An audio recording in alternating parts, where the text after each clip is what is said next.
한 국가의 기술력이 넘사벽 수준이라면 이 기술은 돈이 됩니다. 그리고 그 기술을 필요로 하는 국가가 오일머니로 무장한 중동 국가라면 그 가치는 상상을 초월하게 되죠. 그런데 최근 왕실 재산만 2,500조 원이 넘는 것으로 알려진 사우디아라비아가 추진하는 초대형 프로젝트에 한국이 꼭 참여해달라며 요청서를 하나 보내왔습니다.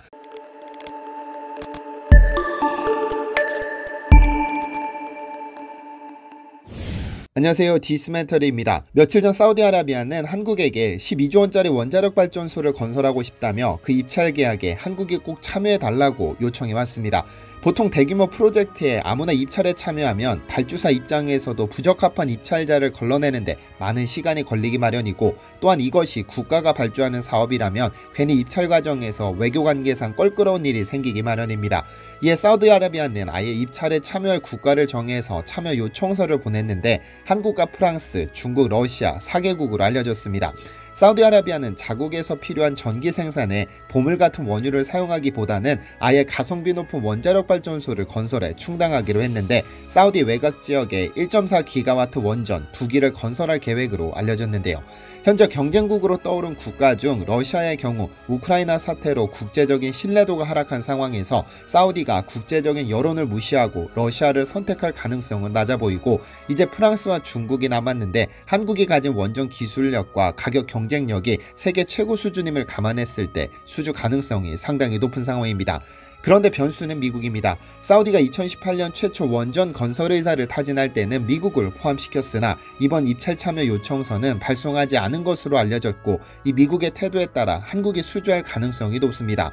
왜냐하면 현재 한국이 보유한 수출 모델인 APR-1400은 미국의 원천 기술을 도입해 개발했기 때문에 미국이 원자력법 123조를 들어 수출을 규제한다면 한국은 아예 입찰도 할 수 없는 상황인데요. 미국이 1954년 제정한 원자력법에 따르면 미국이 원천 기술을 보유한 핵물질, 기자재, 기술을 사용하려면 원자력법을 적용받게 되는데, 그 핵심은 국제원자력기구 IAEA의 사찰입니다. 사우디는 현재 이란의 핵개발을 견제한다는 이유를 들어 자국 내 IAEA의 사찰을 거부하고 있는데, 미국이 만약 사우디에게 사찰을 강요한다면 한국은 아예 수출이 불가능해집니다. 왜냐하면 수출 모델 APR-1400은 미국의 원천 기술을 도입해 개발되었으므로 수출 때는 미국의 원자력법 123조를 적용해 미국 정부와 의회의 사전 동의가 필요하니까요.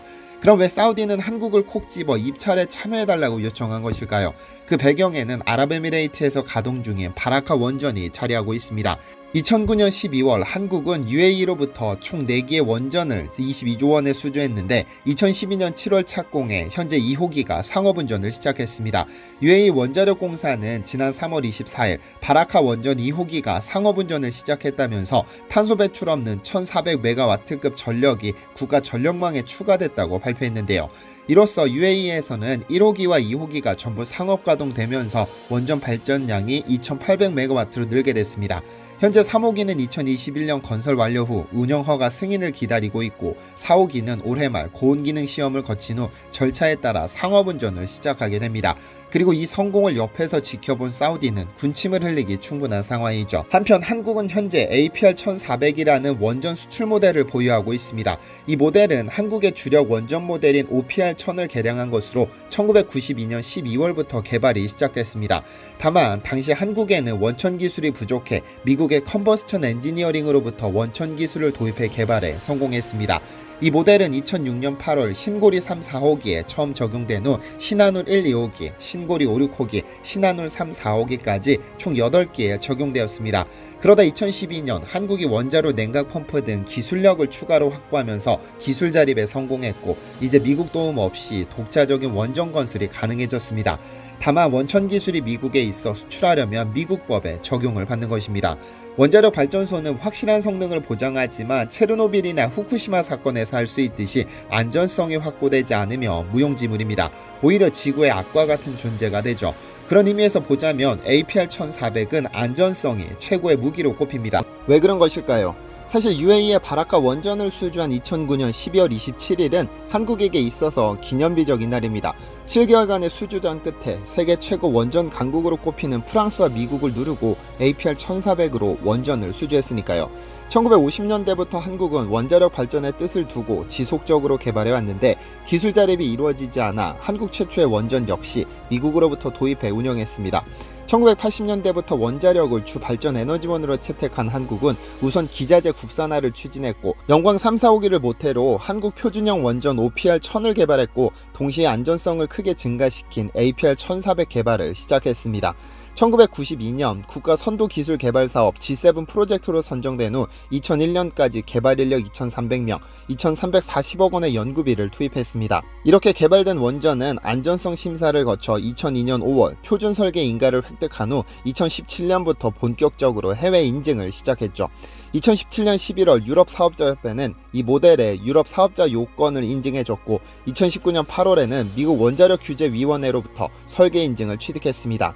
설계 인증이란 규제기관으로부터 사전에 안전성을 인증받는 것으로 미국이 APR-1400에 대한 안전성을 보증한 것입니다. 국제적으로 안전성이 공인된 것이죠. 그런데 정부의 친환경 에너지로의 전환 정책은 원전은 포기할 수도 지킬 수도 없는 천덕꾸러기로 전락했었지만 새로운 정부가 들어서면서 원전 정책은 완전히 뒤바뀌었습니다. 덕분에 해외로의 수주가 물꼬를 틀 것으로 보이는데요. 우선 한국수력원자력은 지난 1월 이집트 엘다바 원전 부속 건물 건설 사업 최종 계약이 임박한 것으로 알려졌습니다. 한수원은 엘다바 원전 4개의 터빈 건물과 2차 건설 사업과 관련 이번 달 최종 계약을 체결할 것으로 알려졌습니다. 엘다바 원전은 올 하반기 1호기 건설을 시작으로 2028년 준공을 목표로 하고 있는데 한수원은 1200메가와트급 원전 4기 건설에 필요한 터빈 건물 등 80여 개 건물과 기자재를 납품할 예정입니다. 약 3조 원 가량을 수주한 것으로 알려졌는데요. 여기에 그동안 노력을 기울였던 체코와 폴란드 원전 사업 역시 가능성이 높아지고 있는데요.